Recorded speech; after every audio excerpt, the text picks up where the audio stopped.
What's up, and welcome back to Nowstalgia Pod, your weekly look at what's going on in pop culture. My name is Pat Sheen. I'm here with my co-host Dave Martinson. Dave, Happy New Year, 2019. We made it. Year 4 of the pod, dog. Let's Yeah, go. crazy that we're going on year 4 of this. Dave, I wanted to ask you before we jumped in, because we're going to be talking about a lot of movies, a lot of really good movies today. We're doing our top 10 list. We're also going to talk about a couple that we've seen since we last did a movie review. Do you have any New Year's resolutions for the pod, for yourself? Anything that you want to throw out there to the people that we can then tell you didn't do this year at the end of the year? I've had this resolution the past 2 or 3 years. I'm gonna just bang out one of these like golden age shows I never watched. I've never seen Mad Men. I've never seen The Wire. I need to just start one of these shows. Because if I don't just start it, I'm gonna just keep watching everything that's new instead. So I hope to do that, but I feel like I need to finish Americans first. So don't hold me to it. It's not gonna happen. There's a lot of time in the next couple of weeks, so maybe you can at least get like one season of those shows under your belt. Something like a place to start. My resolution is to hopefully double our followers this year on YouTube, on all the different platforms. And you can go to soundcloud.com/nostalgiapod and find any way that you want to listen to the pods. We'd appreciate most a YouTube subscription and a rating and review on iTunes. Give us your feedback. Let us know how to improve. Why don't we jump in with a movie that dropped very recently. I believe it was December 28th. This dropped. Bandersnatch, Black Mirror, choose your own adventure movie. Interesting concept. I was a little disappointed when I first pulled it up my Roku. I wasn't able to watch it because it wasn't supported on that platform. So I had to use my Xbox 360.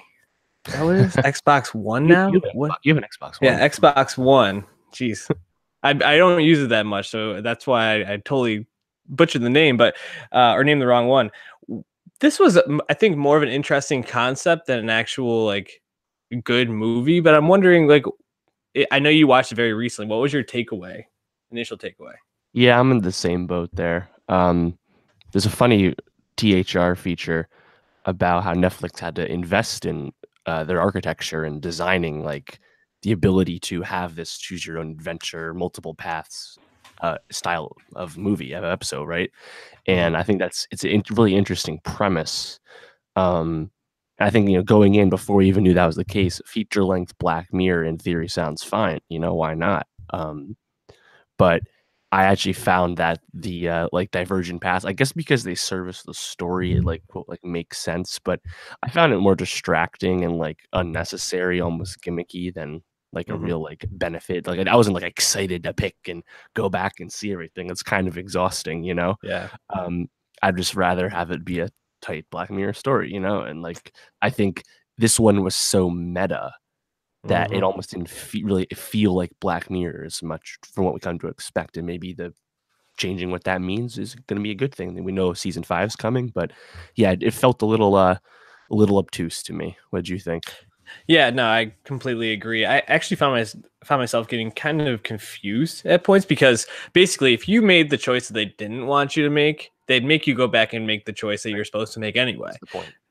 So a lot of times things would happen and then it would be like, oh, would you rather go do this? Like, would you rather go retrieve the bunny from father or something like that, or whatever that like the meme was of that. And I was just like, man, I don't know. Like, hey, do I really want to go do this? Like, I made the choice I wanted to make, and now I have to go make the other one anyway. Like, just write the story you want to tell, right, and tell it to me. I stopped picking them. I just let it pick whatever was random because I read that actually is probably just the best way to do it. Just let it happen.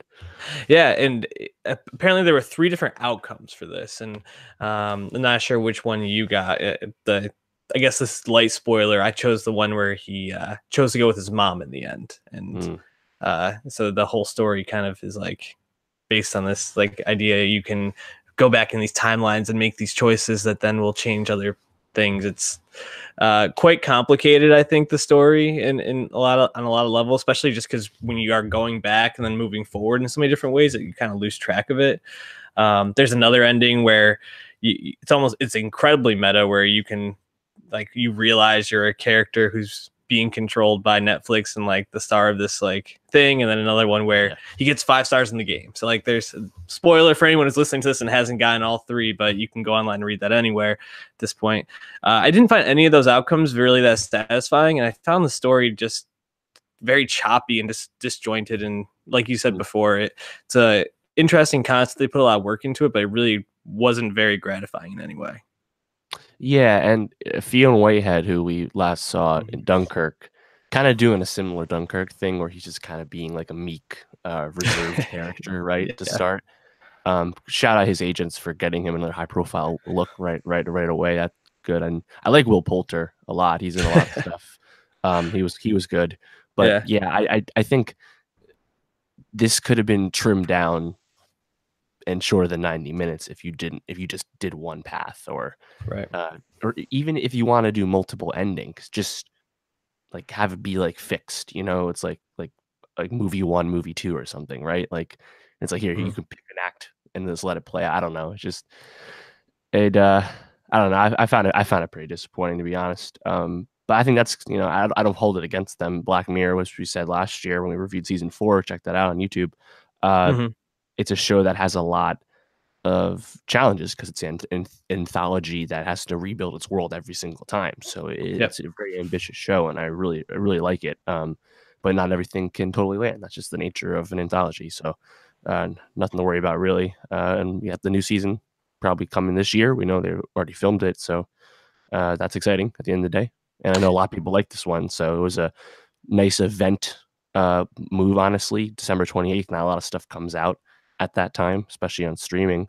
So I guess it was like similar to like the Cloverfield paradox. Netflix like does this eventize stuff and grab moments, and that's kind of what they did with this. Now, I wonder if Netflix really cares about having this technology used again that they made to accommodate this, because I mean, creators would have to want to make a build your own adventure thing, right? So I don't know how often is that going to come about, right? Are we ever going to see this again?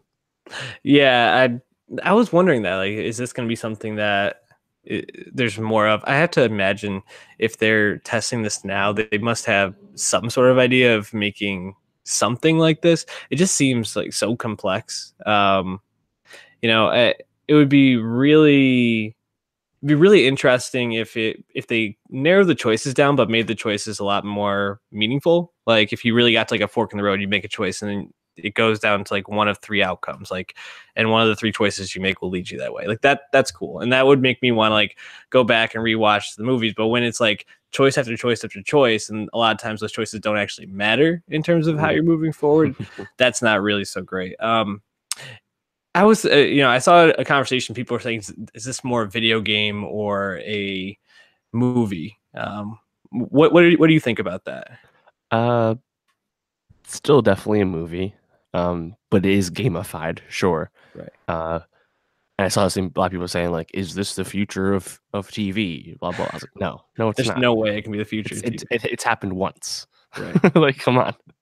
Yeah, and I would say that if you can say it's a success only in terms of it drew a lot of attention and it did receive a lot of praise. A lot of people liked it, but I think the execution and just the story overall lacked, and they would need to rethink this and really develop better storylines for the different outcomes if they really wanted to make this something that stuck. So we won't belabor it too much. Go check it out. Leave us your thoughts. Tell us if you liked it or if you didn't like the concept. Something that has also gotten very mixed reviews was Adam McKay's Vice, which dropped prior to Christmas. And I think the one thing we can say for certain, and probably don't need to harp on it too much, only because it's being said everywhere, he's already been nominated for a Golden Globe. Christian Bale is incredible as Dick Cheney in this movie. Like his performance is similar to Gary Oldman last year as Churchill. Just he embodies this person to a T. Is the movie good though? That's the question I think people are sitting with. Is Adam McKay made The Big Short. It was great. Step Brothers. I mean, he's a very accomplished movie maker at this point, former SNL writer. Uh, I don't know if this movie's good, man. It's kind of disjointed, similar to Bandersnatch. I found myself kind of like feeling like things were choppy. It didn't really flow all that great at points. But I also left like thinking about it more than most movies that I saw this year, and I was like, Adam McKay, he didn't make a bad movie, but is this a good movie? Uh, I think it is. I liked it. But you're right. It is very polarizing, and I think a lot of the criticism is not about what you just said about it being choppy and tonally jumbled and stuff like that, right? Mm-hmm. Those are fair criticisms and observations. But I saw Right. a lot of people harping on it's like it lionizes Dick Cheney. It doesn't have enough punch. Uh, Terrible time to have this. Who is this for? I didn't understand any of that. It's like I watched this movie and I hated Dick Cheney. How could Yeah. anyone see anything other than that? I just didn't understand that. And I just thought it was really like partisan like takes, you know? And Mm-hmm. it's like, yes, it's very on the nose by design, right? Yeah. It's very partisan. It's very in your face about how it feels about the subject. So is Black Klansman. Like Yeah. It is. another movie I like. So Mhm. like I could not stop making that connection in my head. Like I don't what is the difference? You know, like Black Klansman gets very in your face and at the end. It's the same idea. Mhm. Um but Vice, I liked it because I thought it was unconventional to a T, and I thought seeing that in a biopic on its own is nice because a lot of biopics are quite formulaic, quite predictable, if you will, right? Mhm. This is like the great man, right? The Right. famous, powerful mover and shaker, right? Mhm. So they did it differently, and there were things I didn't like. Like I thought some of the visual cues were like really on the nose and maybe didn't add them a lot. Like sometimes it's like he got the boot, and then we see boots on the ground. I was like, all right, didn't need that one. That's okay. Yeah. But like the absurdist dinner scene when Alfred Molina is the waiter, I Yeah. love that. That I was love that. awesome. Yep. You know, so I think I just liked it. Even if it doesn't totally work, perhaps I thought it was such a cool, refreshing swing in terms of how you want to construct a film that I really liked it.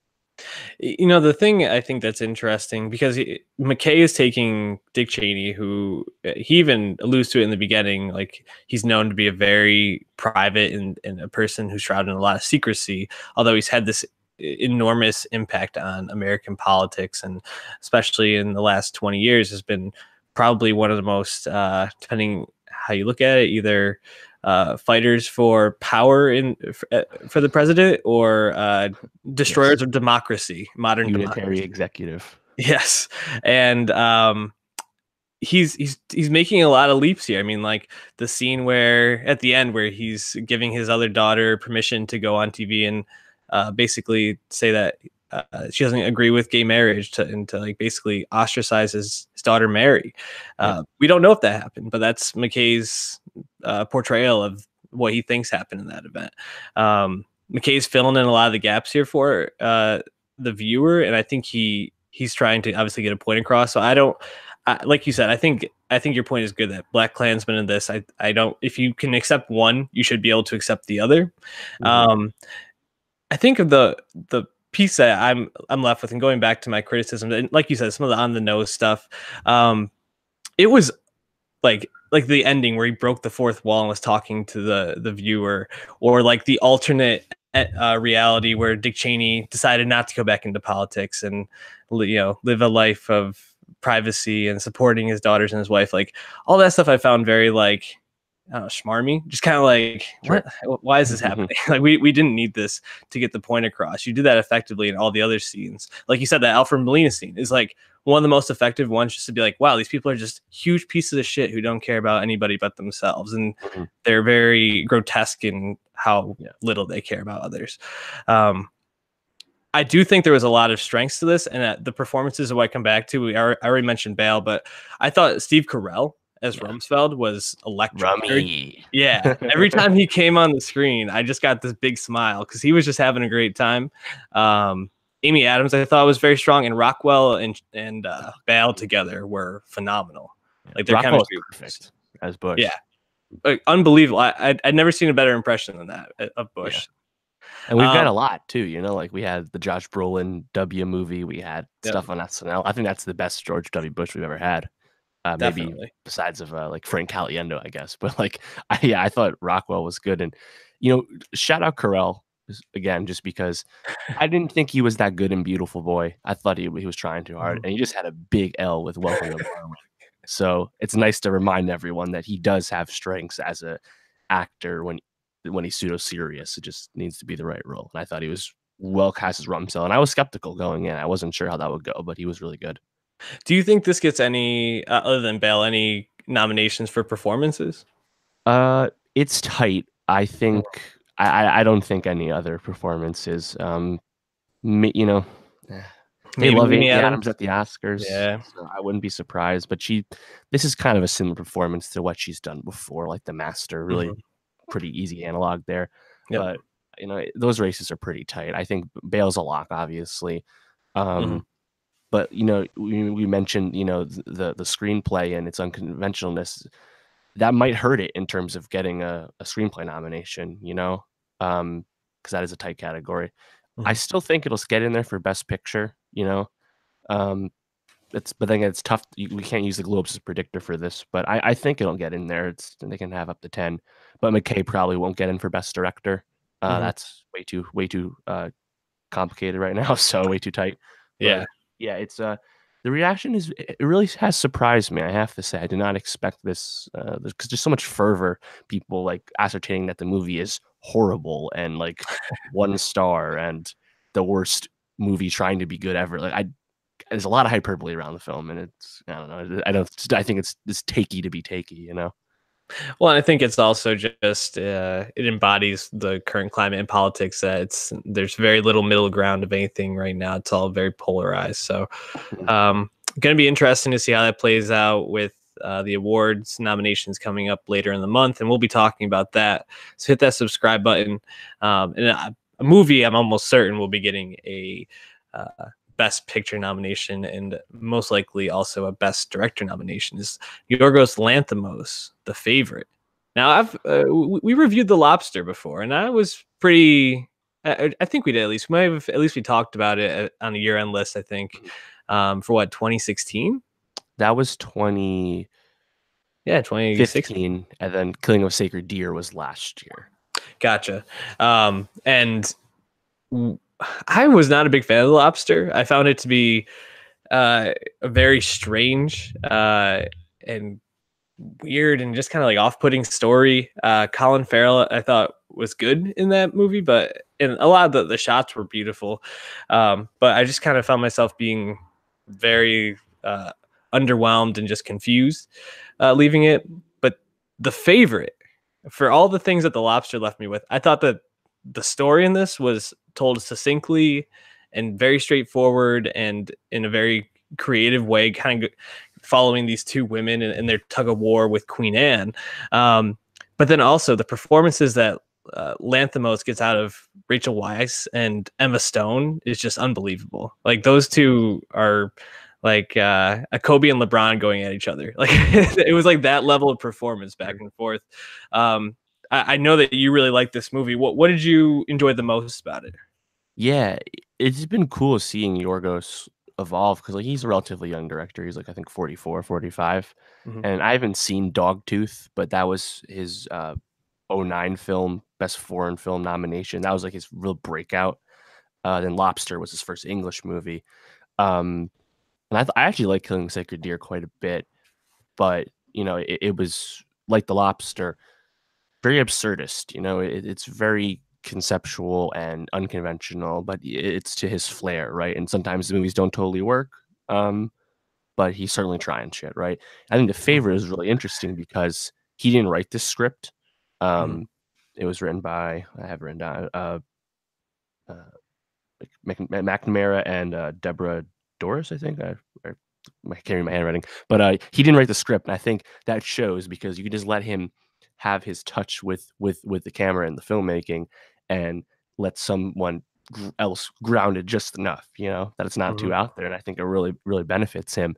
And he's still his flair obviously is there because there's still like crazy shit that's like you'd only see in his movie, like at the beginning with those geese racing or Yeah. ducks racing The into the ducks house, racing, yeah. or the scenes when they were shooting pigeons right outside. And then like when they were throwing tomatoes at that James Corden lookalike guy, like there's scenes like that like feel right at home in a Yorgos movie, right? So it's like I didn't feel like he sacrificed anything, and the whole movie's like shot in like a wide angle lens like the whole time, so it almost has like that fishbowl, like we're in corridors the whole time, and lots of close-ups on people's faces, so it still felt like one of his movies. But yeah, you already nailed it. The key to this movie, the reason it's so good, is the three performances are so dynamite, you know. Yeah.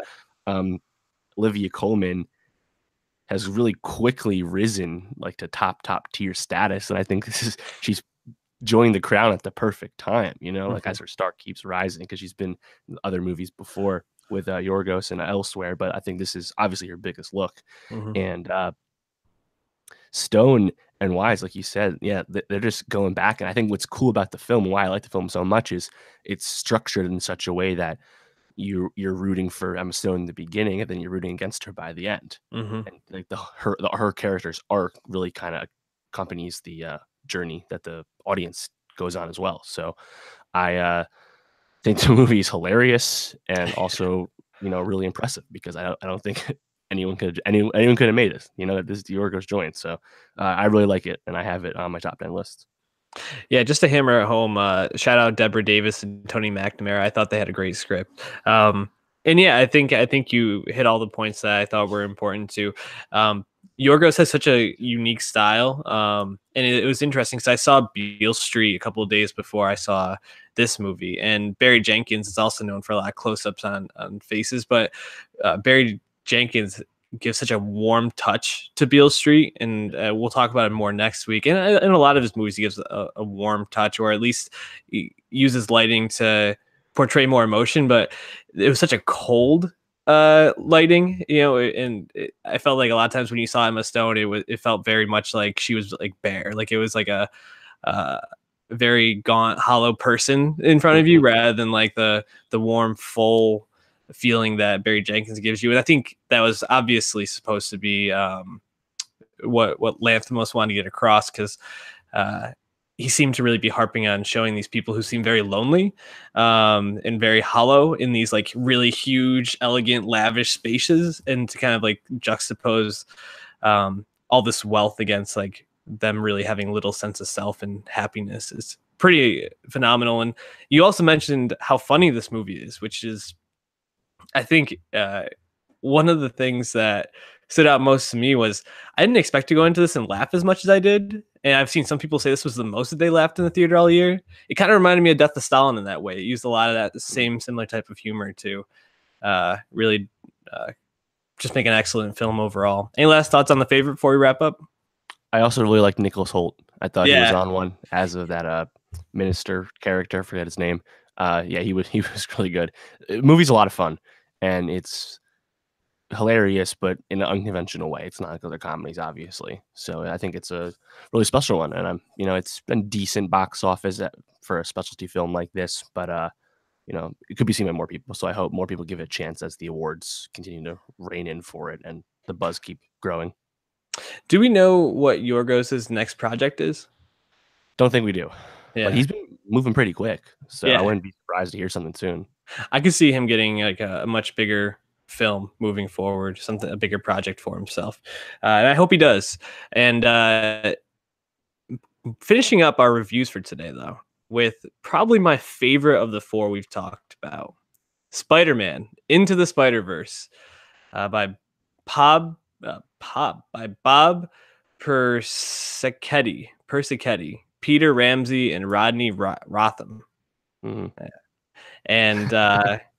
that was probably the hardest thing I'm going to say all day. So I'm going to give myself some credit.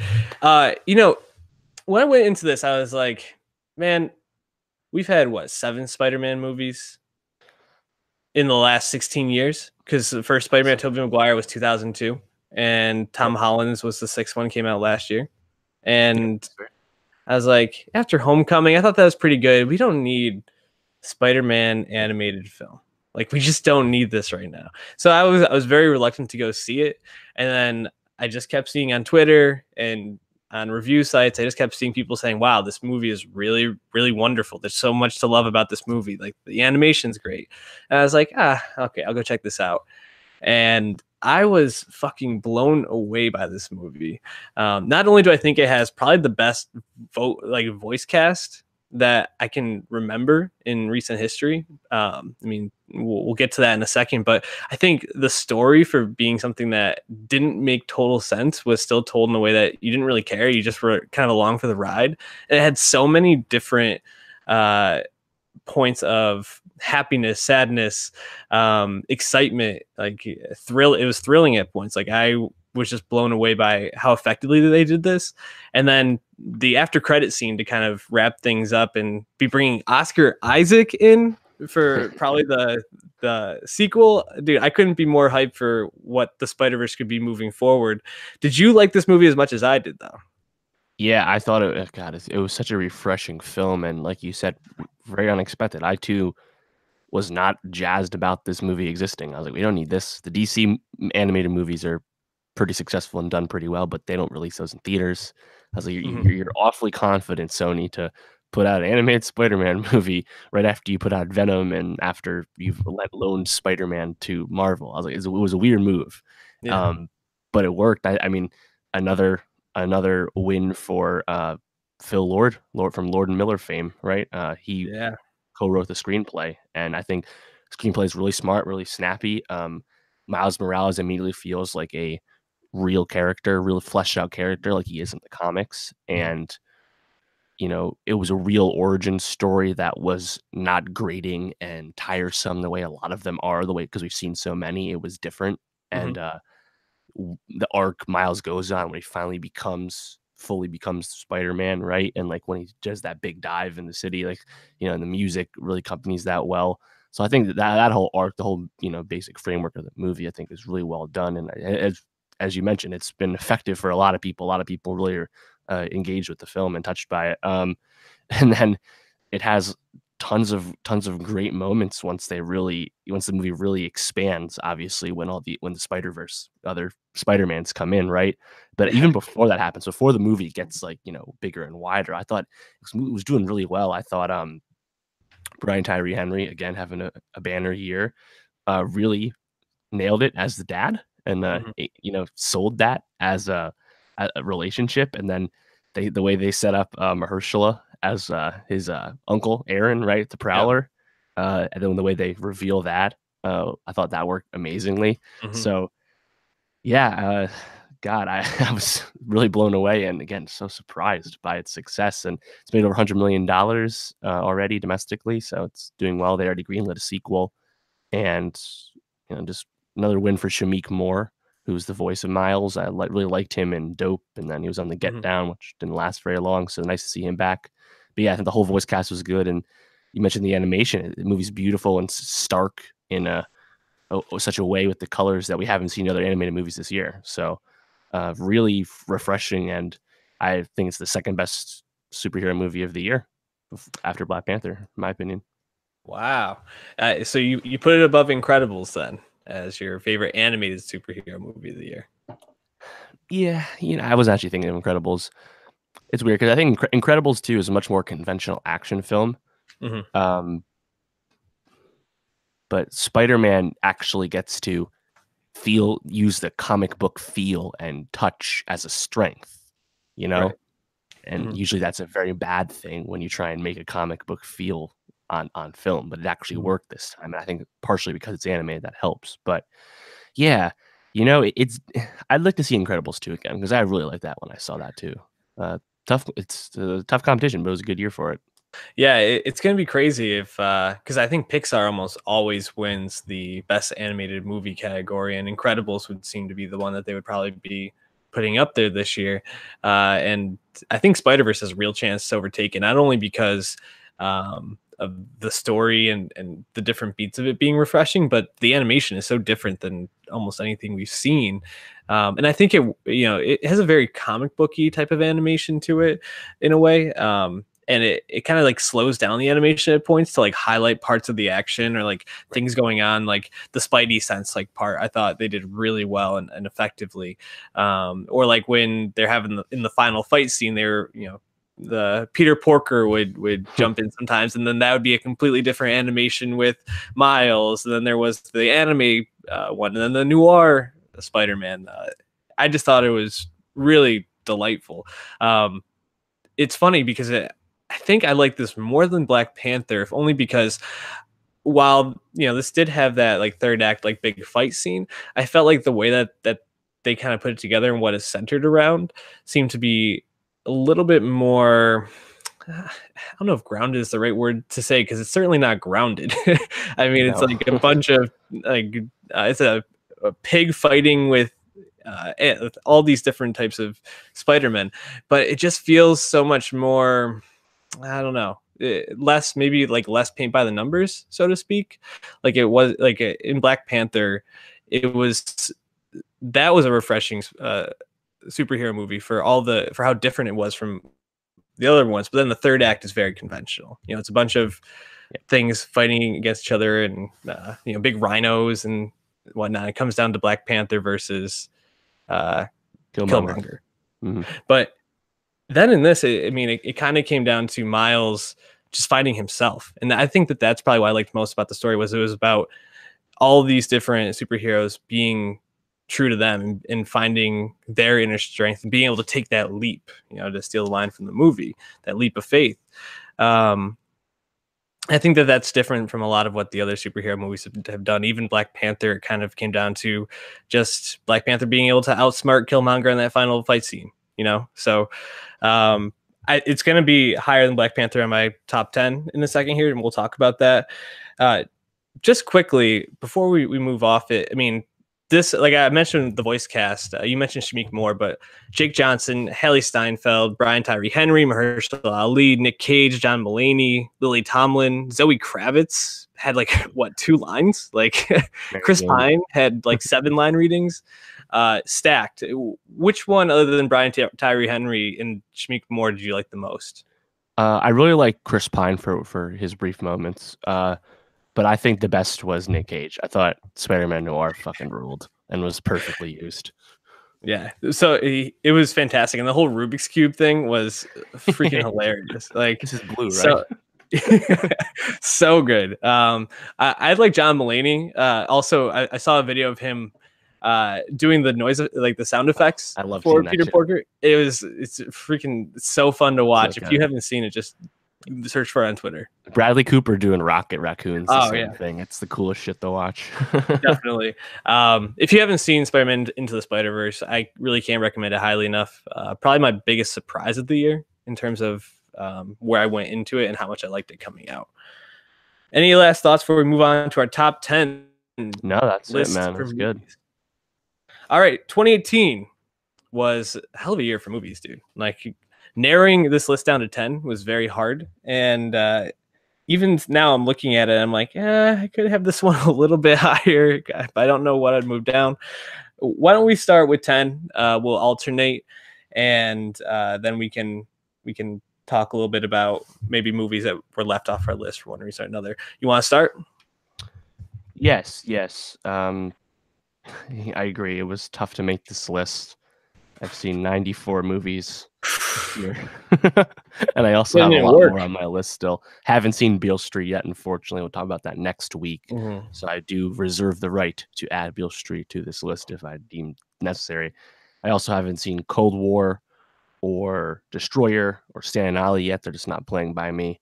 Mm-hmm. And I also want to see Shoplifters and Capernaum. And I also want to see The Rider, which I missed earlier this year, and Support the Girls as well. So plenty of things I still got to watch, but I think I saw enough to have an informed opinion. So number 10 for me is A Star Is Born. Is that on your list? Yeah, I had that number 2. Yeah, it's funny. I had it very high when I first watched it, and then I was just kind of trying to piece together the list more. Mm-hmm. And I started pegging it down just because I think the movie slows a bit after the first hour or so, right? The first hour is so amazing and so thrilling and like edge of your seat, right? And then I think it changes. I still really like the movie and I really endorse it. And I honestly think it probably should win Best Picture. It's that or Roma. I think Roma's a better film, but I think Star Is Born probably means more to win for the state of Hollywood these days. Mm-hmm. But yeah, I have it at 10. I really liked most things about it, but I just think because the movie ultimately is a conventional mainstream music movie. Mhm. I pegged it down for that. I have other stuff on. Like I mentioned, The Favorite is already on my list. I put The Favorite just ahead of this because I gave points for being different and unconventional. But A Star Is Born is frankly just an undeniable movie, so Yeah. I had to keep it on here. Yeah, that was the reason I put it up so high. What I gave a lot of credence to in my list was how did I feel during the movie, after leaving the movie, and A Star Is Born is probably other than my number one, which I didn't see in the theaters. This is my number one movie I saw in the theater. It's the best movie going experience I had of the year. It was enthralling. It was tear jerking. I do agree that the second, it's basically two different movies. The first hour is this like thrilling, like rise to fame, and the second hour is this real relationship, like deep dive into this person who is very broken and how he deals with seeing his partner skyrocket and move in a different direction than him. And I think both those hours are effective in different ways, and I don't really knock it for being a little bit slower in the second half. I know a lot of people do, and I've heard some people be like, "I just wanted Jackson Maine just to die already." It's like, damn, like 2018's really made some people cold hearted, man. Um, but yeah, I think overall this movie is just it's so enjoyable, and I agree. I think it probably should win Best Picture. But uh, if you haven't seen it or if you haven't watched it again, please go do that. Yeah, I don't know who hasn't. It's still in theaters, I think. Like, yeah, it'll have been in theaters for like 3 months as of this weekend. So crazy. it basically caught up to Venom domestically, and Venom opened the same exact weekend and made like over 40 million more dollars, but it narrowed the gap just by having really good returns and didn't drop as much. So quite the and they'll probably push it back up too right before the Oscars. So yeah, definitely. It was funny because that was a movie when we first saw the trailer. Everyone's like, "This could be really great, or this could be really bad." It's not really bad. No, it's definitely not bad. Something that also had probably one of the best trailers I can remember, and Jordan Peele recently dropped the Us trailer, which I've watched like 7 or 8 times just because I just love the way that they use the music in that with all the different scenes. Just really well done trailer. But the Black Panther trailer was probably the best trailer I had seen up to the Us trailer, and Black Panther's my number 10 movie of the year. This kind of similar to A Star Is Born was a cultural event, and I actually rewatched it recently. I got a chance to just put it on while I was doing some other work. Yeah, and it's still a really great movie, and it holds up. I did find myself being a little bit like frustrated with how little women's voices were really accepted in the beginning of it. I felt very frustrated by that, even though at the end that's kind of the point that like we need to listen to everybody and like become more collaborative. I thought the performances in this were great, and Michael B. Jordan especially jumps off the screen and probably is the best Marvel villain up to this point. I think some people would say Loki. Some people say Thanos, which just annoys me because like I like Thanos, he's effective in Infinity War, but there's so much nuance and writing done to the benefit of Killmonger. Yeah, you just don't get that in any of the other Marvel movies. He's just different. I gotta say, Thanos. I actually got to rewatch Infinity War with Julianne recently, and Thanos. He goes from like taking a long time to collect one Infinity Stone, and then within like 4 hours, he's like, "Oh, the gauntlet is complete, dog. Like I'm ready to kill you all." It's kind of crazy how fast that moves. But yeah, Black Panther, just a phenomenal movie. Where did it rank on your list? It's not in my top 10. I have it like 15, 16 or so, but I do have it ahead of Infinity War, Spider-Verse, etc. I think it's I saw a lot of people recently saying they like Spider-Verse more, and I think the reason Black Panther is still better is because Black Panther has more, I think, more to it. There's more going on. It's like more of an achievement in film, and I think Spider-Verse.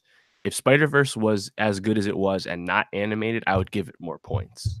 But I think it gets away with things because it's an animated film, which is not bad. It's not an issue.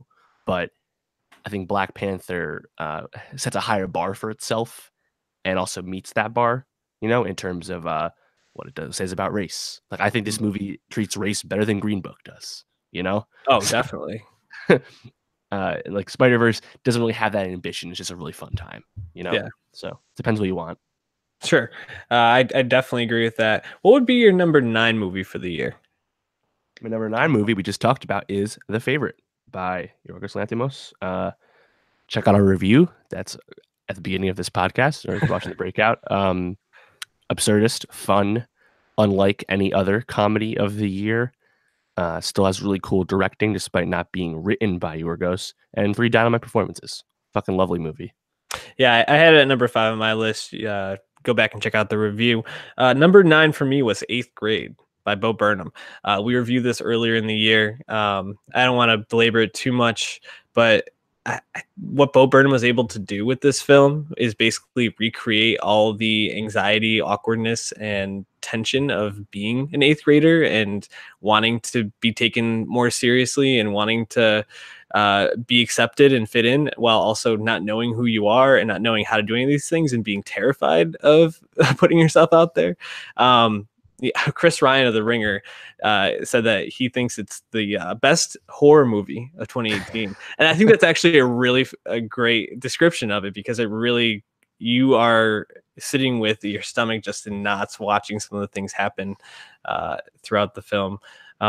Really great performances, and I think this if you can sit through it and deal with the awkwardness, like that pool scene is something you're not going to forget. Like there are moments in this that really stand out, and just a phenomenal film and another surprise for me. I didn't expect to enjoy this as much as I did. So number 8, moving forward for you, because I know you Number didn't 8. have Eighth Grade. Yeah, I had 8th grade, like high 30s. Mm-hmm. But again, I liked it. I thought it was good, but I just didn't connect with it as much. But I still agree with everything you said. Um, Number 8 is Widows, a movie we also reviewed pretty recently. Do you have that one? That was that was the hardest one for me to leave off. Right. I had it going back in and out of my top 10, but I felt like I had to have Black Panther ahead of it. But Widows, yes, I had that at 11. Fantastic film. Right. Yeah, Widows. Again, we check out a review. We talked about it at length, but uh, Steve McQueen doing a genre film, following up 12 Years a Slave, winning Best Mhm. Director, and then uh, having Widows be a heist movie that's not about the heist. The heist does not matter. It's about the characters and the Mhm. dynamics that they have when they're thrust into difficult situations, following the deaths of their husbands. And I think the movie is nailed down by Viola Davis' lead performance, but also everywhere else you look, it's really strong. Cynthia Erivo, really awesome in one Mhm. of her first big acting roles. Elizabeth Debicki, someone we've liked for a while, really great. Yep. Um, and then you see why Steve McQueen's such a talent when you have that scene where Colin Farrell gets in the car and goes from his stump speech by the projects, and he gets in a short car ride to his affluent mansion on the other side of Chicago, right? In like 10 Yeah. minutes. And the way they frame that with the camera on the hood of the car facing the windshield from the outside is shot amazingly, but it's also a really effective way of communicating so much about the movie and the character Colin Farrell's playing.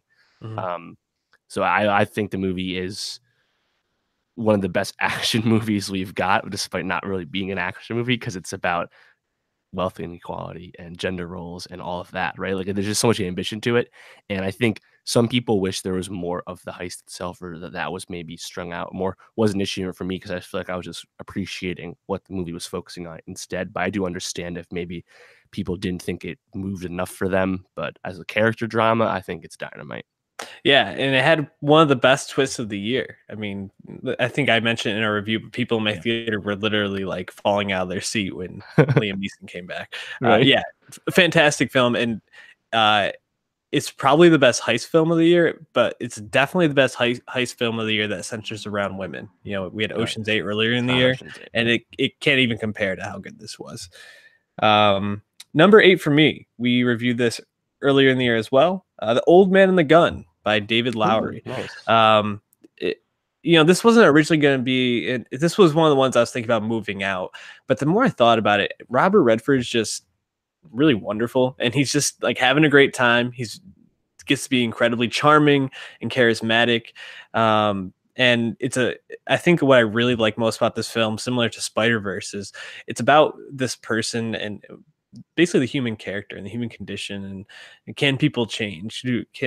can that thing that drives us to do what we love, can that ever really leave us? Can we sacrifice that for other things that we feel like are more important in our life? And the story is really wonderfully told. You know, you have a couple of other good supporting performances by Sissy Spacek and Tom Waits and Affleck, Casey Affleck in this film, as well as, isn't Danny Glover in this as well? Danny Glover, yeah, he is.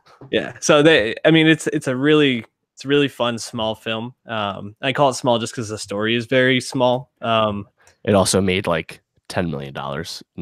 Unfortunately. Yeah, but I do hope Redford gets a Best Actor nomination for this film, because I think he would deserve it. Best Actor stacked. I'm not sure if he's going to get it, but definitely deserving. I agree. I like the movie a lot. I had it at 20. Yeah, just really enjoyable and definitely a touchstone of like the cinema of old. You know, it just kind of moves like a movie from the 70s or whatever. So lovely movie, and yeah, like you said, great send off for Redford if it is in fact his final performance. Number 7, Dave. Mine. So all right, so 7 is where I put my foot down, where I put my line in the sand, my stump pick, if you will.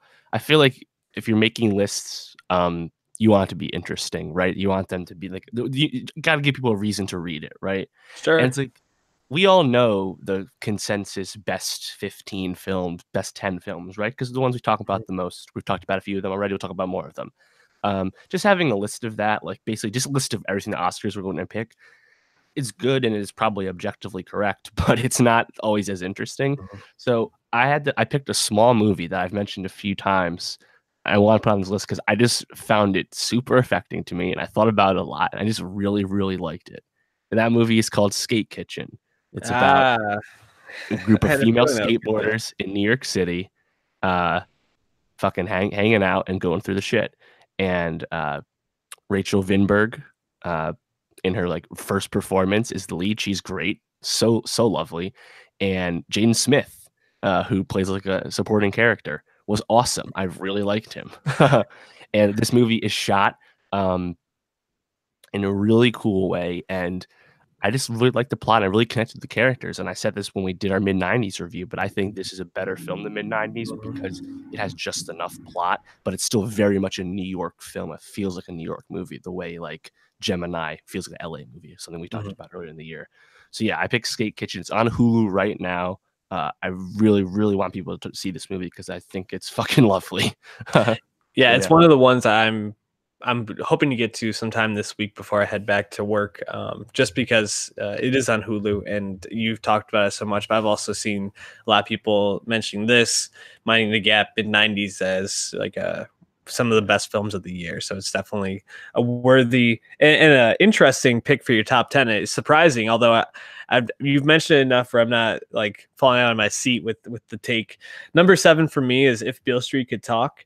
We're going to be reviewing it next week, so I'm not going to step on it too much, but Moonlight was such a it was such a personal story about this person, you know, kind of going back to the themes I've been mentioning. A lot of the films is like finding themselves and finding how they can be true to themselves, and the walls and the defenses we build to protect ourselves. And Beale Street, in so many ways, is about this couple who's finds a way, like finds peace between themselves, finds a way to let those guards down, and then has those things ripped away from them.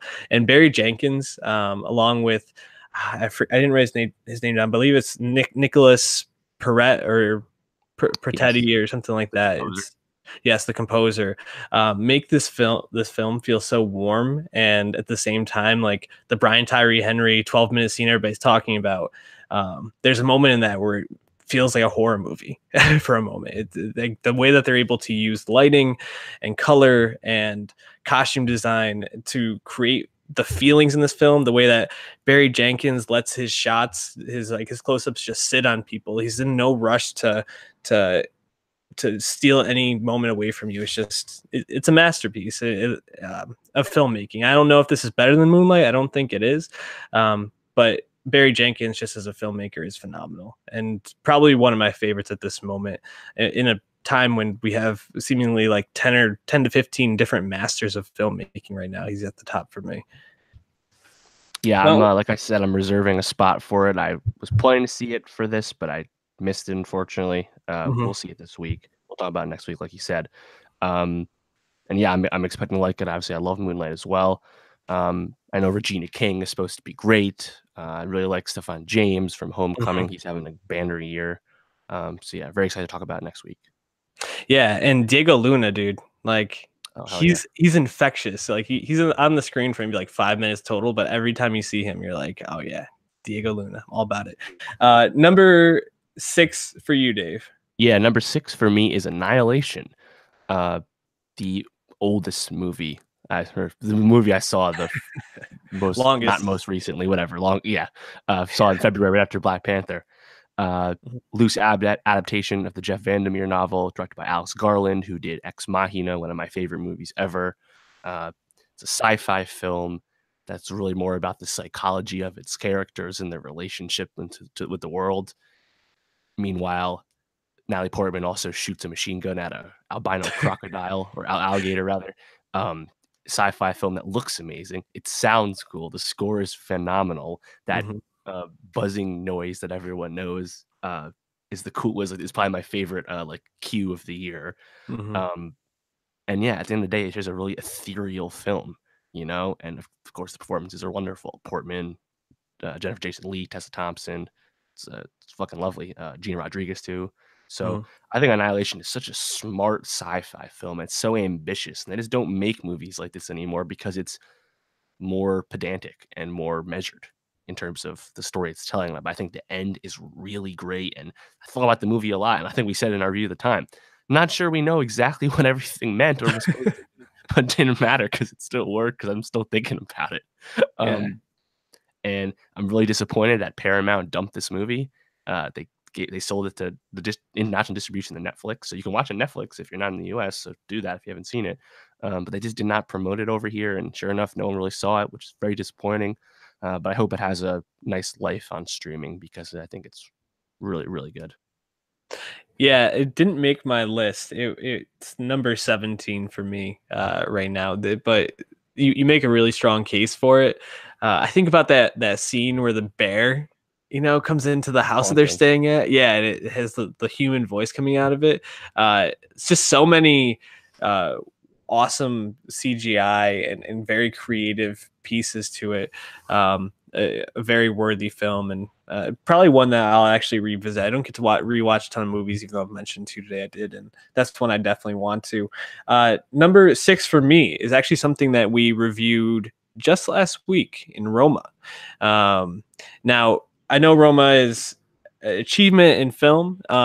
The top of my list, I really just put the movies that I had the best time in the movie theater with. Yep. And Roma, I watched at home, so I know that it's kind of lost in that. I think we mentioned in the review, so I don't want to go over it too much, but just Roma isn't higher for me only because I think that it fell a little bit flat sometimes in terms of like there were parts I just felt like it kind of screeched to a halt, and then there were parts where it really picked up and there was a lot going on. And Karan is an impeccable filmmaker. His style, his framing, the little things he puts in there, like having the gravity type movie in the background at the Right. theater, or the way that the camera moves with her across the beach. Like all those moments are just so wonderful, and it's such a moving film. Like as saw on the rewatchables Facebook group or something like that. Someone's like, no one told me about that scene from Roma. And I kind of thought like, there was like 5 or 6 that came to mind. So I started reading Yeah, through the for real. comments, see what they were talking about. But that's just a testament to how this movie was so wonderfully made. And yeah, check it out. It's on Netflix, so you have no excuse not to. Where did it fall for you? Roma's a number 2 for me. I agree with what you said. It's beautiful film. Cuarón's going to win Best Director for it, rightfully so. It's such a every single shot, everything about the movie is so confident in uh, what do you call it? A actionable decision. Like Cuarón Mm-hmm. put everything together with this, and we mentioned in the review he did his own cinematography, did a lot of other things he usually doesn't do when he makes his movies, but he was all over this, and it really shows. And I think the autobiographical nature of the movie kind of directs the way the plot moves or where it doesn't move. And again, check the Mhm. review for more on that. But yeah, I just think the movie is just such a masterpiece that I couldn't really bring it down anymore. But I Yeah. do agree it's long and it does have slow moments, so it's not a movie that I'll probably watch in full for a long time again.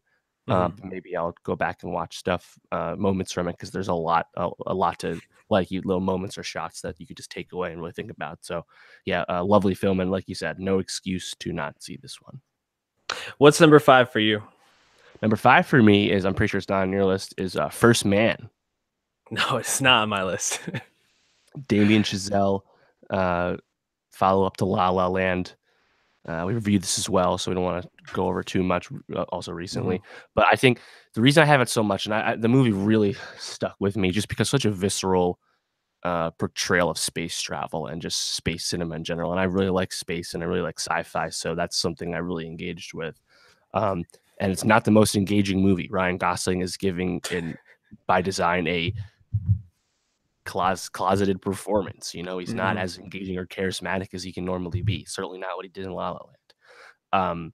Claire Foy uh, is great, but she's a bit of a tough hang because she's not having a good time most of the movie, right? Mhm. And Chazelle is intentionally very claustrophobic with his camera and the way he's shooting it. But man, I just could not get over uh, the way it just portrays the liftoff scenes and once they're actually on the moon, stuff like that.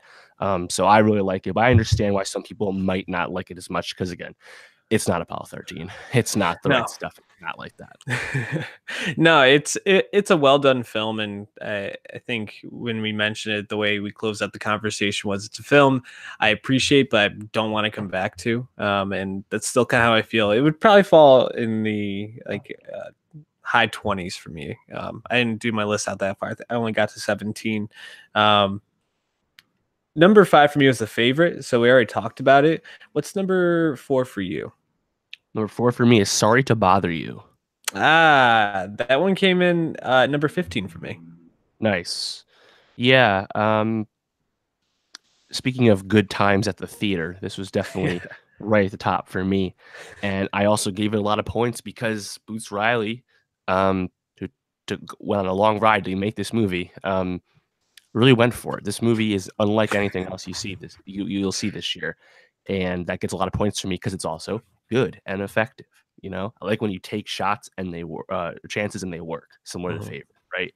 And I mean, we've been Lakeith Stanfield fans, we've been Tessa Thompson's fans. They're great. That's nothing new to us. But the framing of the film and the way it gets absurd and Mhm. the comedy of it is just so great. And like the sound mix is good because of course the voice gags, you know, from the trailer. Like so there's a lot that needed to go right for this movie to work. And I think it really nails it. And even when it gets even crazier towards the end, once you learn more about Army Hammer's character, um, I still think the movie just is so confident that it nails it. And um, this is definitely a movie I want to revisit. I believe it's on Hulu right now, so easy to watch. But Mhm. yeah, the movie's hilarious and smart, and it's a great social commentary as well. There's a lot to like, and also looks really good, you know, for a urban film, like a movie in the cities. So, uh, Definitely. yeah, I really want to stand for this one because I know it's a movie that people really liked at the time, but I feel like I kind of got lost in awards conversation more or less, and I would really root for a screenplay nomination, but it probably won't happen. Yeah, I mean, that was just a wonderful movie going experience, and the ending. I was laughing as you started talking about it, like, and called it absurdist, just because the ending with the horsemen is just like so out there, but it really drives everything home. I think really well. Um, Number 4 for me was Spider-Man Into the Spider-Verse. You know, we just talked about it, so please check out the review earlier. But just to like hammer home why it's up there for me, you use the word refreshing. I think that kind of encapsulates it perfectly. A superhero movie that we haven't really seen in this done in this way. One thing we didn't mention was as it introduced all the different Peter Parkers and different variations of Spider-Man, and Spider Girl, Spider Woman. Mhm. It just did this like quick recap, and that was it. It's like, oh, every single Spider-Man movie we've seen, it's been an hour of, oh, who is Peter Parker? How did he get here? Uncle Ben, blah blah blah. And now it's like, you already know this story. Like, we don't need to go into this. And that was just really great. They killed off Spider-Man in like the first like what 30-40 minutes. Like, yeah, it's just a lot of he got that Christmas album music to keep his family doing well. So just a lot to love about this movie. It's funny, it's moving, it's really great animation. Please check it out. Number 3, Dave. Where did you have it? Number 3 for your 2018 best movie. Number 3, another movie I know you don't have, is First Reformed. First Reformed was a movie. I want to let you go in on it. It's a movie I've thought about scenes a lot, but it's a movie I just didn't find to be super enjoyable when I watched it. Moments of it were, but the whole thing overall. Yeah, First Reformed was the first movie I saw this year where I just like sat in the theater while I was done and was just like lost in my mind for a while. Also, my number 1 is like that too, so I'll restate that shortly. But I thought a lot about First Reformed, and I just think Paul Schrader's choices with the screenplay were so calculated. And despite the fact that he really goes in places I didn't expect, especially at the end, I think he really nailed it with that stuff. And again, not saying I know what it all means, like Annihilation, but I thought about it a lot, and I think it worked well, and it wasn't jarring to me, despite being unexpected. I think that's a key point. Ethan Hawke, really great performance as Father Ernst Toller, and it's a simple conceit, man. The pastor minister is having a crisis of faith, but it's also very contemporary because it's about environmentalism and climate change, stuff like that, right? And then watching him be consumed by this and go down the path he goes down in the film, and then his relationship with Amanda Seyfried's character, I just really connected with, and I thought it worked. And the themes of morality and like the human condition are not things that are strange or unknown from Schrader films, obviously, but I thought he really connected with it. It's funny, this movie actually set the Cannes record for the highest jury score in terms of just like ratings, right? Which I think kind of speaks to just how like it kind of like knocks your socks off when you watch a movie for the first time because you're not really sure what you're getting into. And I do agree, it's not exactly the best hang, no doubt about that. But this is a movie that I really enjoy. It's the only A24 movie on my list this year.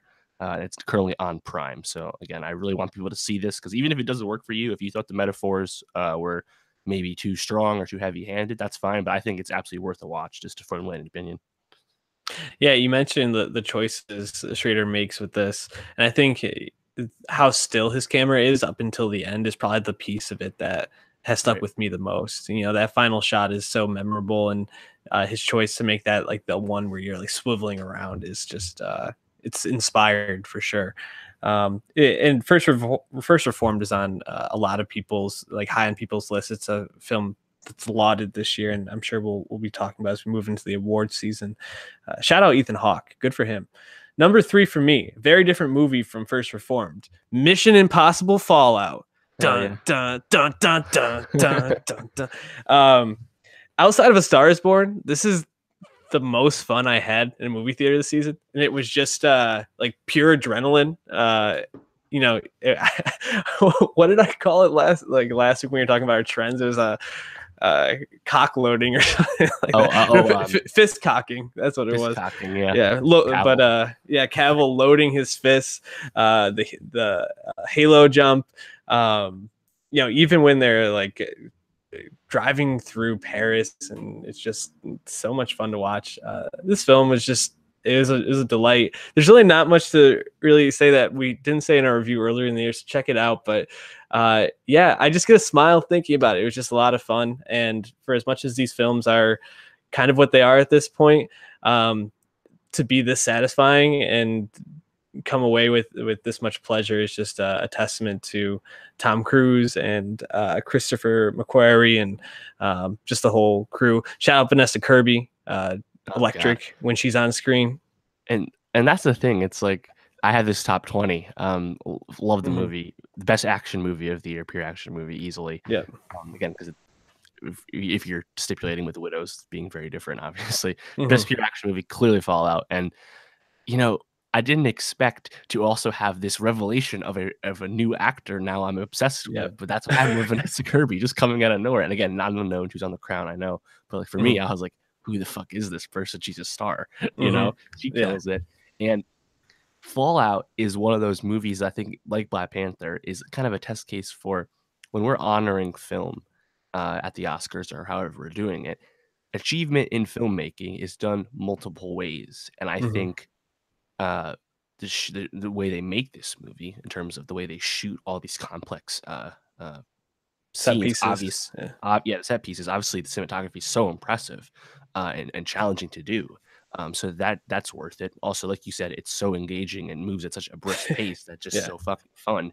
Again, not to be discounted, but also I think Tom Cruise, who again, think what you want of his personal life, but as an actor, uh, he's just so committed to being an action guy now that I honestly think if we can reward Gary Oldman and Christian Bale for putting on weight and wearing prosthetics when they're portraying someone, I also feel like Tom Cruise doing 16-hour shifts with two different crews to learn how to fly a helicopter in 6 weeks is also a form of acting that should be commended. Um, Jumping out and of literally like 5-story windows and breaking his ankle and shutting down production for like a month. doing hundreds of Halo jumps to practice it and figuring out how they get the camera to record that in such a way that it's actually appealing to watch. Like, there's so much about this movie that just blows my fucking mind. Yeah, he's a goddamn psychopath, man. Yeah, and he'll probably die making one of these movies. That being said, cannot wait for Top Gun 2. um it's funny you were mentioning like the achievement in film. I think in a way our two lists kind of highlight what like the two different ways that you can look at a film and what you really want from a film. While I had the Romas and the Beale Streets on here and like the smaller movies, and I think you highlighted more artistic films that were more achievements in terms of style and the choices that they made. I was going like strictly for pleasure. Like, what did I come away with the Right. most? And I think that just speaks to how there's two very different types of moviegoers. To hammer your point home, uh, we're on to number two. Number 2 for me is Roma. Again, Roma, check out what I just said. Watch the review. What's your and number 2? I had A Star Is Born. So we're on to number one. All right. Number 1 for me is Burning. Ah, Burning is a South Korean film. It'll be nominated for Best Foreign Film. Great year for foreign films, by the way. I haven't seen them all, but Burning, Shoplifters, Cold War, Roma, great year for that. But mm, Burning, this movie, when I was done watching this movie, this shit just blew my fucking mind, man. Like, I immediately texted the one person I knew who had already seen it, and we just talked about this movie for 20 minutes. I was like, and no pun intended, the movie is a slow burn. It's over 2.5. It's like 2.5 hours, 2 hours 20 minutes, and it's very deliberate, very measured in how it tells the story, and it's based off of a Murakami short story, uh, and obviously expanded. But the lead actor is named Yu Ha In, South Korean, and then he's the protagonist, and you don't understand uh, everything you're watching in this movie at first, and the way they this movie is shot and structured by the director Lee Chan-dong, you start to question what you think you know from the past hour you watched as you watch this movie. And it's in such an expert way that you can't help but just be in awe of how they pull it off. And then the breakout, the star of the film is Stephen Yeun, who we know as Glenn from The Walking Dead. mhm, And I never thought I would have two Stephen Yeun movies on my list, but he was also good and Sorry to Bother You. And he's really killing it right now because he was in Okja last year. So I'm really happy mhm, for him. But he comes into this movie after uh, the lead's character's friend comes back from abroad, and he just comes in. He's such an enigma, such a cipher. And the way you learn about his character in the movie, again, I don't want to really spoil anything because I know a lot of people haven't seen it. It's made less than $1 million in the U.S. Not, no one saw it, right? mhm, And it's also in Korean subtitles, right? So it's you got to commit to this. But I saw it in the theater, and I'm so happy I did because the movie just wraps you in. And like I said, it just blew my mind by the end. I think the ending, once you understand what everything means, again, you just can't help but be in awe of what it does. So I really want to stand for this movie. I want everyone to see this because I think it's, a lot of people are like, oh, foreign films. I already saw Rome. I don't need to watch another one of these. Fucking watch Burning. Burning is crazy. Yeah, two foreign films on your list, but Burning is one that is very high up on my list of films I want to see. Unfortunately, I haven't gotten a chance to catch it yet. I'm hoping it comes to like a streaming service pretty soon, but I'm not sure if that's in the cards. Yeah, it's interesting to think about how Burning could win Best Foreign Film and Roma could potentially win Best Picture. Like it's a real possibility. It'd be an interesting story to talk about after the fact. My number one, documentary, Minding the Gap. I didn't catch it in theaters. I watched it on Hulu about a month and a half ago. And yeah, this film, I went into it thinking this is like another skateboard movie. And it kind of is, but really it's this like social commentary on the socio-political, economical landscape of the late 90s, early 2000s, and how that impacted the people of those times, how it impacted the lower to middle class, and how that has now created the systemic domestic violence. And Bing Liu, who's one of part of this skateboard crew that he started off just wanting to make montages and found a really deep and moving story within all of this. He tells the story not only of his own experience with domestic violence at the hands of his stepfather, and he even interviews his mother at one point and talks about like what that experience was like for her, and that's a pretty difficult moment to watch in the film. But his friends Kiev and Zach, he really highlights how they were affected by this, Kiev by his mother's patterns of jumping into these domestically violent relationships, and then Zach developing his own patterns of domestic violence. And there's a stretch of this film, especially when Zach is having this like long like inner monologue put onto the screen, and it's just really gripping and moving. And I found myself like sitting there just with tears in my eyes as I found this film to be so much more than I originally anticipated. And it's one of the only films I found myself this year telling everybody to go see. And especially now that it's on Hulu, it's very accessible. But I think just it's so meaningful. And if you want to go in thinking it's a skateboard movie and just come out with a different pill that you swallowed, that's fine. But it's really an achievement, and it's the best movie going experience I had this year by far.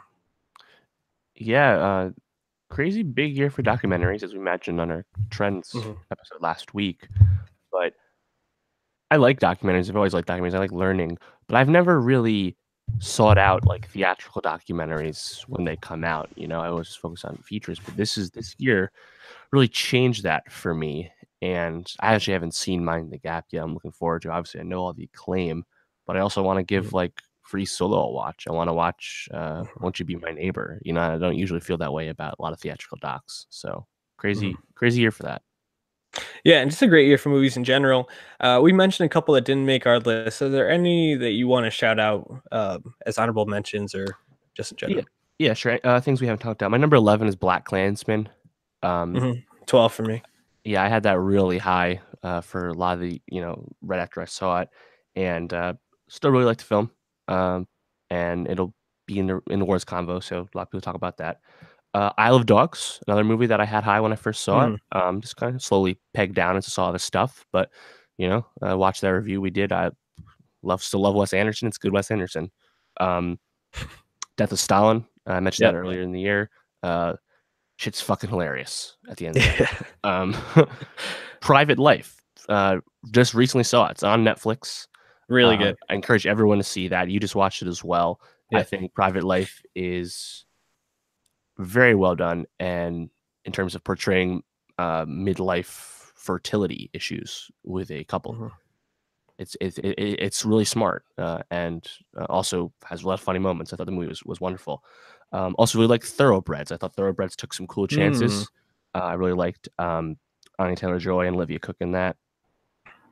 Let's see. And then lastly, I just want to also shout out Ballad of Buster Scruggs, mid-90s. You Were Never Really Here, which we read in the year. Tully, Beautiful Boy. I really like Chalamet's performance. Gemini, which I mentioned. And lastly, A Prayer Before Dawn, which is on Prime right now. That's a movie starring Joe Cole, who everyone probably recognizes from Peaky Blinders or Hang the DJ, the Black Mirror episode. And that's about a Englishman who gets put into prison in Bangkok and has to do Muay Thai fights to survive, basically. Damn. And it's a very tough watch, and it's really gripping. But watching that after you watch Creed 2, I think is a cool idea. They're cool, nice companion film. So check that movie out. Another movie that a lot of people didn't really see. I don't think A24 really pushed it much in the theaters, but it's already on Prime, so give that a watch. Also, lastly, I noticed that my top 10 list right now, every movie I saw is from a different distributor. Burning is CGV Art House, Roma's Netflix, First Reformers A24, Sorry to Bother You is Annapurna, First Man's Universal, Annihilation in the US is Paramount, Skate Kitchen is Magnolia, Widows is 20th Century Fox, Stars Born is Warner Brothers, and The Favorite is Fox Searchlight. So I don't know, I thought that was something that I totally didn't plan, but actually it was weird that I saw have movies from everywhere on this. Again, if I put Beale Street on there, that's two Annapurnas, but cool observation I had. There's a lot of great stories being told. I think I mentioned yesterday, I saw close to 60 movies this year in and out of the theater. And, we mentioned most of the ones I wanted to get to. We talked about Vice. I still think that's a film worthy of being in the discussion. And Wildlife also. Shout out Carey Mulligan for a hell of a performance in that. And check out all the reviews on these. So you should subscribe to our YouTube channel, and also go to soundcloud.com/nostalgiapod. And follow us everywhere you can listen to your pods. Next week, we're going to be talking Beale Street, which we already mentioned, possibly Aquaman or Mary Poppins, depending on which one I'm able to get to, or maybe both. We'll see. Anything else that we're going to be talking about next week, Dave? So there's nothing like really new on our radar right now. So it'll just be things we're catching up on, perhaps 21 Savage, perhaps Bad Bunny. We'll and things we're looking forward to.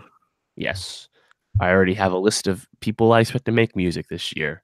So we can always talk about that. Sounds good. Catch us next week. Happy New Year again. Peace out.